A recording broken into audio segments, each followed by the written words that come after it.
तर नमस्कार मंडळी, स्वागत आहे तुमचं आमचं आणि आपल्या सर्वांचं आवडतं यूट्यूब चॅनल गावरान बेस्ट एक्सपर्ट हेल्दी मेवा गावरानच खावा. तर मंडळी, आजचा विषय हा खूप वेगळा विषय पाहायला गेलं तर खूप छोटा विषय, पण तितकाच हा महत्त्वाचा. त्याकडे इतकं लक्ष दिलं जात नाही किंवा अनेक व्हिडिओ सर्च केल्यानंतर किंवा अनेक ठिकाणी बघितल्यानंतर प्रत्येकाचे मतमतांतर या विषयाबद्दल असतात.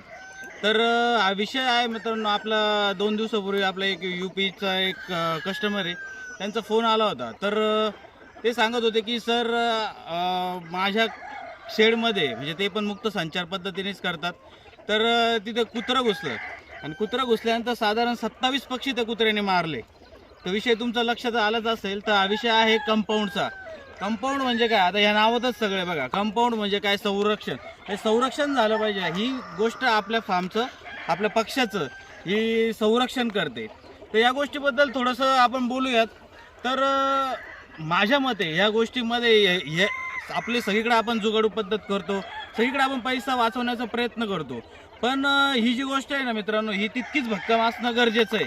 आता मी माझ्या फार्मवरचं सांगतो तुम्हाला.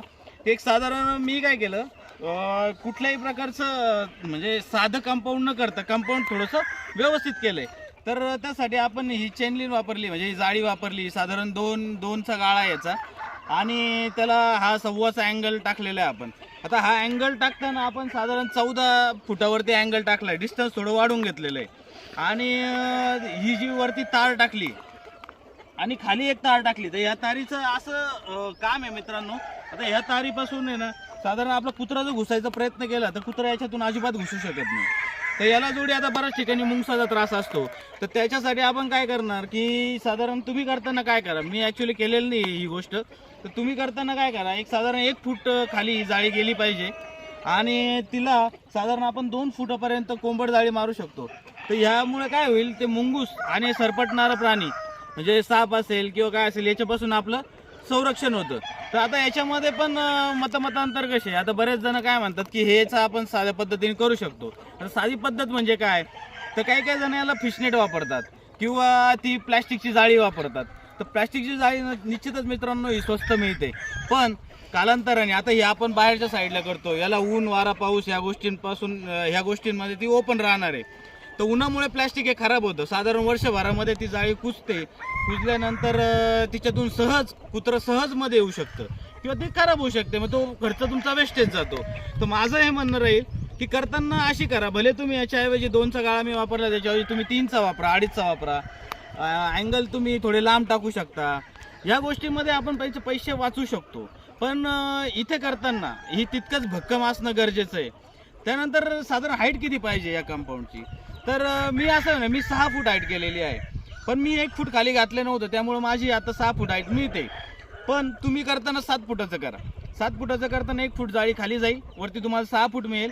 प्लस वरती त्याला साधारण अजून 4 फुटाचं तुम्ही काहीतरी बांबू, आता मी इथे ही पट्टी वापरली, तर तुम्ही बांबू वापरू शकता. बांबू टाकून त्याच्यावरती आपण फिशनेट टाकू शकतो, जेणेकरून आपला पक्षी हा उडून बाहेर जाणार नाही.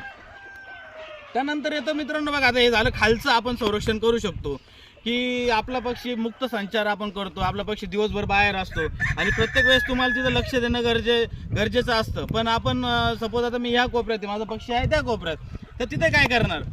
त्यामुळं हे कंपाऊंड हे भक्कम असणं गरजेचं आहे. तर त्यानंतर येतं आपण खालून वाचू शकतो. आता आपण वरून काय करणार, सपोज आता वरून बऱ्याच ठिकाणी घार आहे, घुबड आहे, ह्या पक्ष्यांचा पण आपल्या पक्ष्यांना त्रास होतो. तर त्याच्यापासून संरक्षण करण्यासाठी सगळ्यात महत्त्वाचं आहे ते बघा, हे झाडं. म्हणजे काय, आपण शेवगा लावलेला आहे, तर ज्यावेळेस वरतून पक्षी जातो त्यावेळेस सगळा पक्षी हा झाडाखाली गोळा होतो.